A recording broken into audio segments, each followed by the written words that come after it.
Alrighty, it is Calxiyn here, and today we are talking about Glynda and Salem being the incarnations of the gods. I think Waterboy suggested this as a video theory that he wanted us to do. He kind of made it up with somebody in the Discord, which you guys should join, by the way. Link is in the description. So I'm gonna briefly go over the theory that really, there's not really any evidence for this. It's just a fun little thing that we think about, you know? Yes. This has never crossed my mind.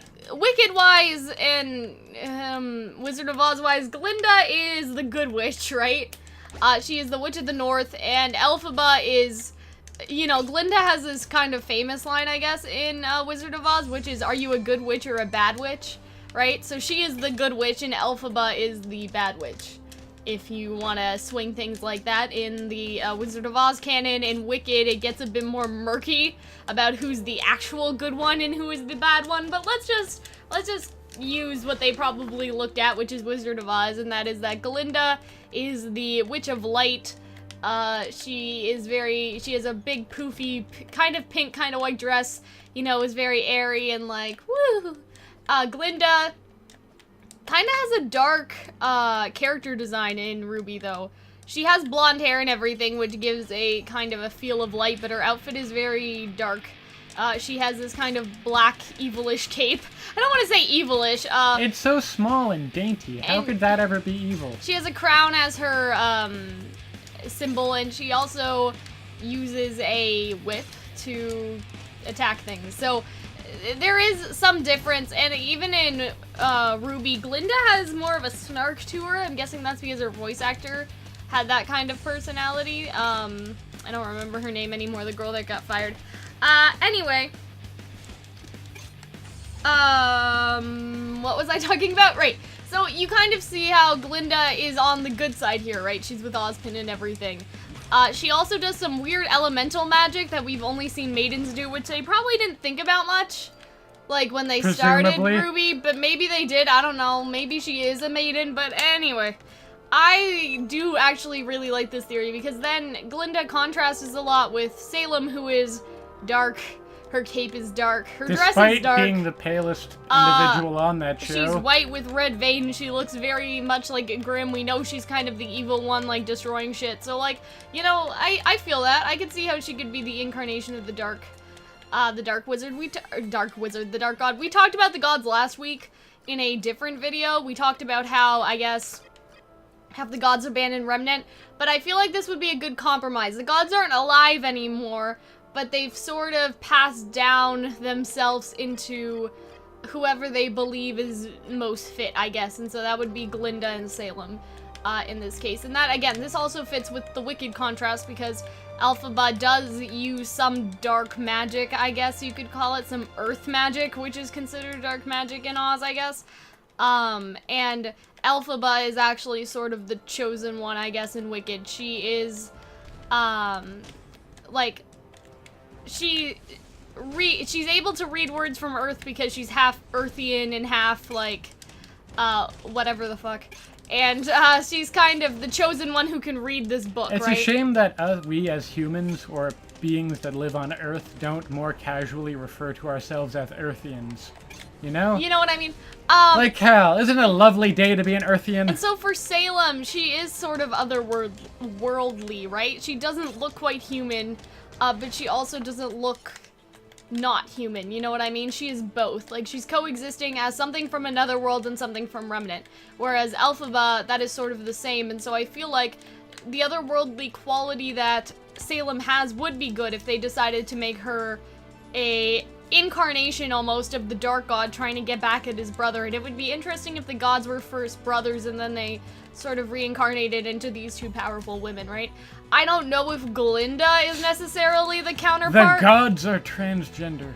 I don't know if Glynda's necessarily the light counterpart. I don't even know if we're gonna see Glynda again, to be perfectly honest, since her voice actor's out. She always had kind of a smaller role, but if they decided to make Glynda into a bigger role, I could see this working well, just because we would have a sort of two forces colliding on each side. Do people even like Glynda this much? I mean, yes.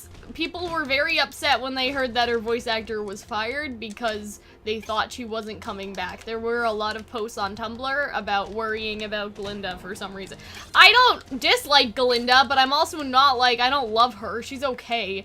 Actually, rewatching RWBY, I take that back. She does have some kind of sass to it, and like, I don't know, I do like her. But that kind of shows the difference in character, right? Glynda in Wicked was somebody who was very bubbly, like very pink.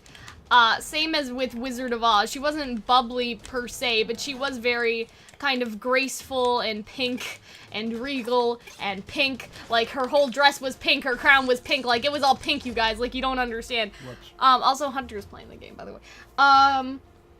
And so, like, I like this contrast here, but I don't think... It would be nice if Glynda was the counterpart, because that's what it's supposed to be, if that makes sense. Because it's Elphaba Glynda, Salem Glynda, you know what I mean? Like, if it worked out that way, that would be awesome for storytelling reasons that I can't find words to explain, you guys. Like, I guess it's just a foil with one another. Like, Salem, like, Glynda is the Hamlet to Salem's Fortinbras, you know what I mean? You're the first person to describe I'm sorry, I couldn't... RWBY in terms of Hamlet. I'm sorry, I couldn't figure out another foil to use, okay? I really like Shakespeare, alright? Don't harass me. Anyways, so... Yes, I really like this theory, but Glynda doesn't have enough street cred? Street cred? Street cred! She doesn't have enough screen time for me to determine whether or not this is actually, like, something that would happen or not, but I wish that it did. I think it's a wonderful foil. It's great. I love it. I don't know what else to say. Like, you love it. That's aggressive. There's definitely evidence for it in the source material that Rooster Teeth is using. They're definitely building Salem up to be this big bad. We have the gods already. You know, the god of darkness probably created the Grimm, and Salem is literally a humanoid Grimm person. So it does fit well with her. But when we look at Glynda, it doesn't fit as well. And that's basically kind of the end of it. That's all that I have. If you were to make a terrible monster and make it look like you, like, that would be Salem. You know what I mean? Because the dark god made all the Grimm, and he probably wanted to look scary as fuck too. So, like, Salem fits perfectly there. Presumably, dark gods tend not to be, you know, like, cuddly sorts. But Glynda doesn't fit perfectly yet, because we haven't seen her. She has been abandoned by, like, plot and stuff. So and she was never a particularly main character. No, you know? I mean, so but it would kind of be out of Crow left was, field. right?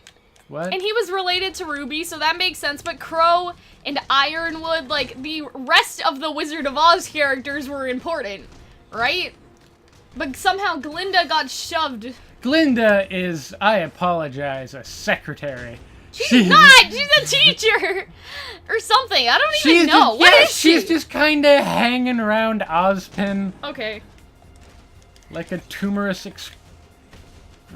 I don't know. But you know what I mean? Like, she wasn't like Port, because Port and Bartholomew weren't. I like how that's what I remember instead of Oob, like Bartholomew. They aren't part of the Wizard of Oz gang, you know? So the Wizard of Oz gang has gotten screen time, but Glynda hasn't, and I'm pretty sure that's because of the trouble they had with the voice actor. What's her name? Is it Kathleen? I don't know. I think it was Kathleen. Yeah, or whoever. Whoever helped them start the company, or I don't give a shit. I don't care if she started Rooster Teeth, she's not a very nice person.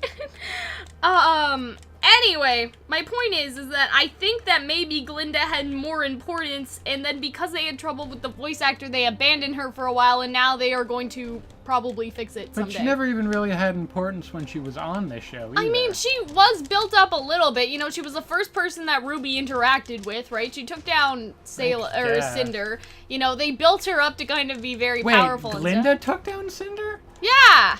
When? In the first episode! We reacted to this last week! Oh, right, okay. Well, actually, it looks like Cinder kicked her ass, but I digress. Well, you know what I'm trying to say. Whatever, I don't need your facts, Hunter. It doesn't matter, okay? The point is that she was important for like a hot minute, and then they got rid of her. And she kept reoccurring, though. She was always with Ozpin, right? She had that scene with Ironwood. Like, she was important until Volume 3. I think that's when they finally kind of dropped her. You know, like, she had that scene with Ironwood on the dock, and she also, like, was like, oh, Crow's always drunk, you know? Like, she had some sass to her. I think she almost called someone a dick. No, I Like, just said contest compare- of measuring dicks. yeah, exactly. Like, she had some, you know what I mean? And so, I think you're She has- equating worth in the story to the amount that you want to fuck her. No, You know? I'm just saying she wasn't as like useless as we remember her to be. You know what I mean? Like if you rewatch the series, she was very prominent. Yes, can we agree Sure. on that? Okay. So I'm pretty sure that's it for you guys. If you have any suggestions, well, you're not Patreon, so you can't have them. Because You can't have an opinion till you give us money. if you want us to do a video for you, you gotta become a Patreon, and yeah, If you want to watch more of me sucking ass at this game, that's all I had to say. you can watch me suck ass this game for free. So, we're gonna talk to you guys later. We'll see you in the next video. Bye-bye.